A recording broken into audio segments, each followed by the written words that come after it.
J'ai pas assez de tous mes doigts pour calculer. On était sur des trillions dans l'épisode. Je vous renvoie à l'épisode 374 avec mes petits camarades, hein, que sont Xavier et David. On a parlé de trillions et donc du coup, Xavier, pour la blague, voulait... alors déjà, on va remettre les choses au point. Un trillion, on est d'accord que c'est quoi ? 1 milliard de milliards. Voilà, c'est 1 milliard de milliards. Donc ça, on est d'accord. Et toi, tu voulais savoir ce que ça faisait en hexadécimal, c'est ça ? Voilà, pour la blague, j'ai dit qu'est-ce que ça fait en hexadécimal. Et du coup, j'ai vérifié.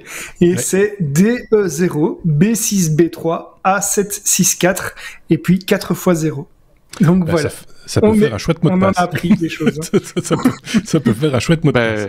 Oui. Et moi, je vais donner le trillion en anglais, qui lui est 10 exposant 12. Et là, c'est E8, D4, A5, 1, 0, 0, 0. Et t'as touché mon porte-avions. Voilà. Ok, bon, ben voilà. Je pense que... Parce que je sais pas s'il y a eu des commentaires, parce qu'on enregistre évidemment ce bonus à la suite de l'épisode. Si ça se trouve, depuis le temps, vous avez commenté l'épisode, et nous voilà bien bêtes à commencer avec nos hexadécimales. Surtout si on s'est trompé. On a déjà perdu tout le monde en 2 minutes. Oui, c'est ça, on a perdu du monde, mais c'est pas grave. Ceux qui restent sont les meilleurs, évidemment. Xavier, on commence avec YouTube, qui lutte contre les fake news dans le domaine de la santé, et ça c'est important. C'est ça. Donc YouTube veut lutter contre la désinformation, les pseudo-spécialistes, hein, il y en a eu beaucoup pendant la période Covid, et donc ils vont certifier les comptes de médecins, des soignants sur la plateforme, avec l'objectif évidemment simple de proposer aux internautes du contenu fiable, d'éliminer les fake news sur des sujets sensibles tels que la santé. Donc les professionnels de la santé mentale et les institutions pourront également être certifiés par YouTube. On sait que pendant le Covid, ils avaient adapté déjà en 2020 des règles pour inclure des informations relatives liées au virus. Ici, c'est vraiment tout le secteur de la santé. Ils ont fait ça aussi via leur filiale Doctolib qui va faire du ménage, qui a fait du ménage sur leur plateforme en bannissant des praticiens non reconnus comme les naturopathes, les magnétiseurs. Et donc, le patron de Doctolib a précisé déjà que sur Doctolib, ils avaient viré 5700 praticiens, où ils allaient le faire bientôt. Oui, enfin, de nouveau, c'est bien de le faire et parce qu'il y a eu tout et n'importe quoi. Ceci étant dit, il y a quand même des médecins ayant pignon sur rue, je ne citerai pas de nom, qui ont eu, en plus qui n'ont peut-être pas de chaîne YouTube eux-mêmes, mais qui ont été interviewés par d'autres chaînes YouTube ou des médias, tout simplement, et donc, qui, ayant pignon sur rue, ont pu dire aussi et se tromper largement sur ce qu'ils avançaient, sans qu'on puisse critiquer le fait que ce soit ils ont des diplômes, ces gens-là, malgré tout. Donc on peut être médecin et dire des conneries, c'est ça que je veux dire. Tout à fait. Donc voilà, donc c'est ça le risque aussi. Voilà. Mais je trouve ça pas mal de limiter quand même l'accès à la grande aux évangiles sur le secteur de la santé, aux personnes qui sont reconnues comme étant professionnels de la santé. Ça n'évitera pas certaines erreurs ou certains mensonges, mais ça limitera fortement, à mon avis, quand même, le risque d'en avoir. Après, ça va limiter des scams et des informations qui sont dangereuses parfois. Oui, c'est ça. Mais ceci étant dit, effectivement, quand je dis qu'un médecin, même s'il dit des conneries, enfin ils disent pas tous des conneries, hein, j'ai pas dit ça, mais si un médecin dit des conneries, il est toujours face à un journaliste ou à un autre médecin qui pourra toujours relativiser, recadrer, remettre les trucs droits, si besoin. Après, chacun continuera à penser ce qu'il veut. Ça, c'est un autre problème, évidemment. Oui, et puis un médecin peut perdre sa licence médicale si il raconte des trop grosses conneries. Oui, c'est relativement rare. Hein. faut être honnête, c'est relativement rare. Enfin, on va pas rentrer dans ce débat-là. C'est bien de la part de YouTube de faire ça après le Covid. Ils ont $8 par mois. C'était non, mais ceci étant dit, quand on citait simplement le mot Covid dans une vidéo il y a pas 2 ans, ta vidéo était blacklistée, on ne te voyait plus nulle part. Si ça se trouve, elle était même démonétisée.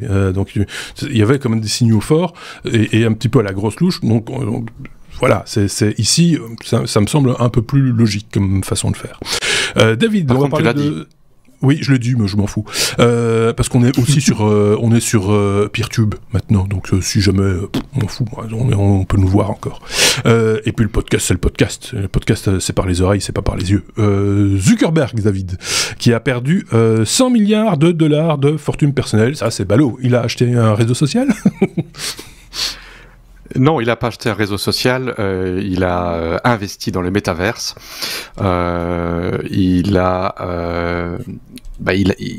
Il investit 10 à 15 milliards de dollars par an dans le métaverse, ce qui, d'après ses actionnaires, est un investissement qui est démesuré et terrifiant, même pour ce qui est de la Silicon Valley, qui a parfois vu des investissements assez forts, parce qu'on parle que pour avoir quelque chose qui aboutit, il y en a pour 10 ans. Aujourd'hui, les avancées qu'il y a dans le métaverse de Facebook ne sont pas impressionnantes du tout. Certaines personnes parlent d'un mauvais jeu vidéo. Même les employés, j'en avais déjà parlé quand j'ai parlé du nouveau casque, l'Oculus Quest Pro. Oui. Je pense que c'est il y a 3 semaines que j'en ai parlé. Même les employés de Meta n'accrochent pas à la plateforme Horizon.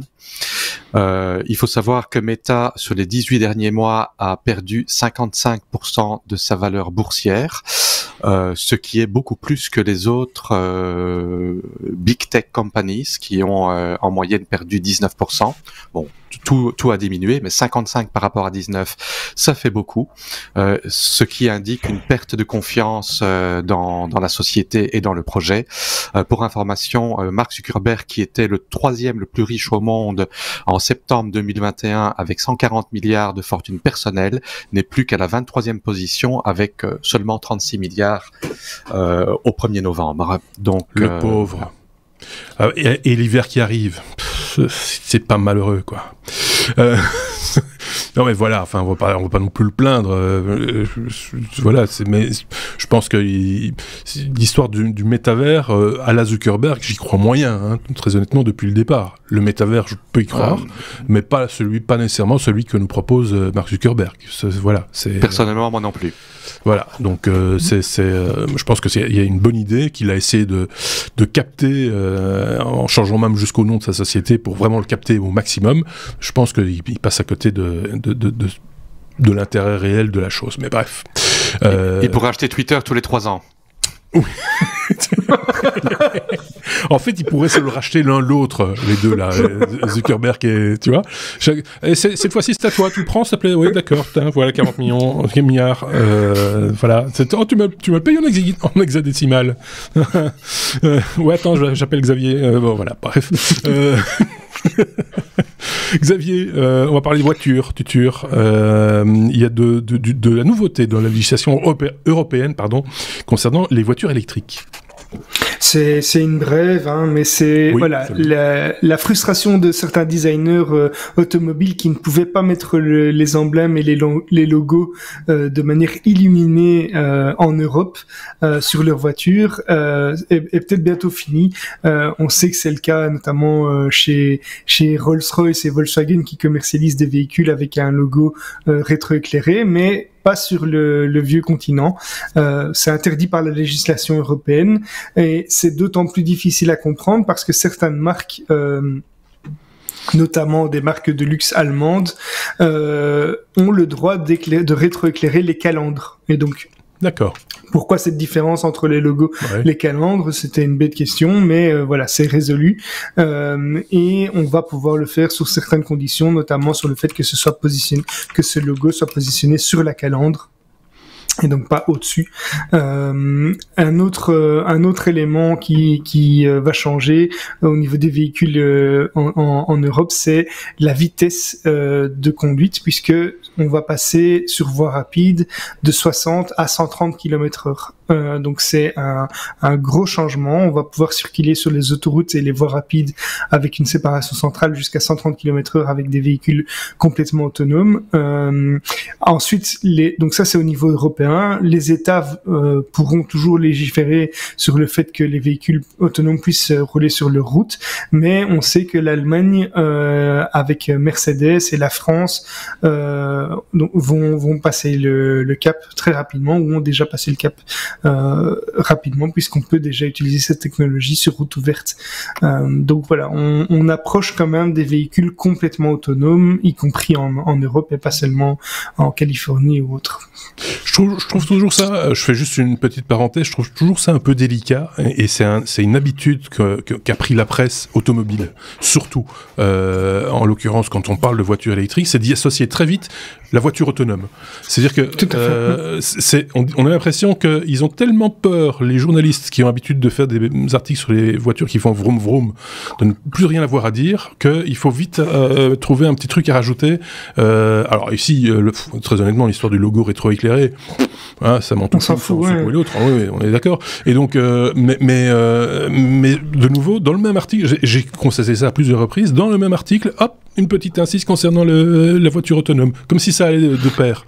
C'est pas. Alors que le véhicule autonome peut ne pas être sur un véhicule électrique. En bien oui, on aurait pu l'imaginer. On aurait pu l'imaginer.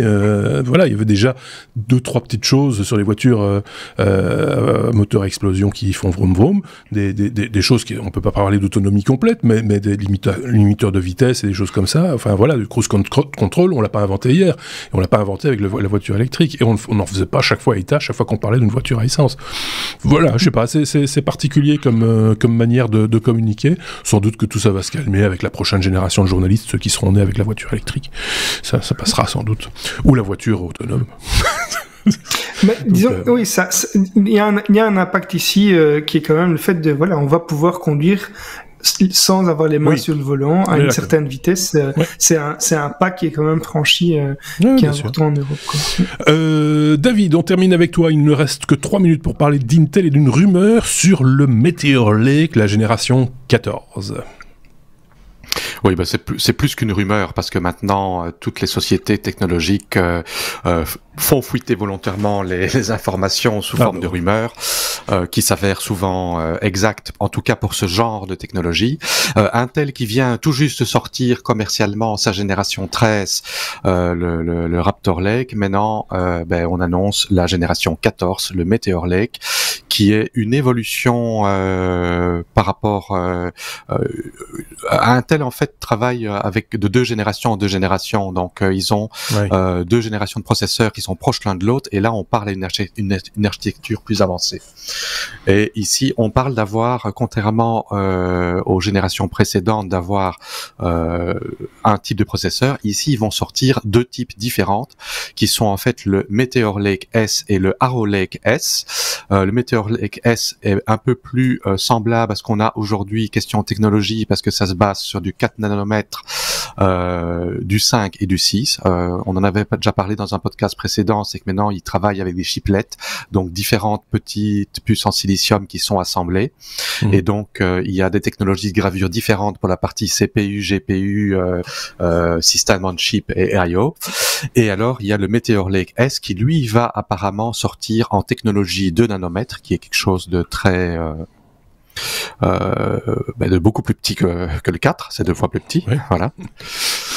Pour être mathématiquement correct. Un truc intéressant, c'est qu'ils baissent le nombre de cœurs performants pour augmenter le nombre de cœurs économiques, en tout cas sur le Meteor Lake.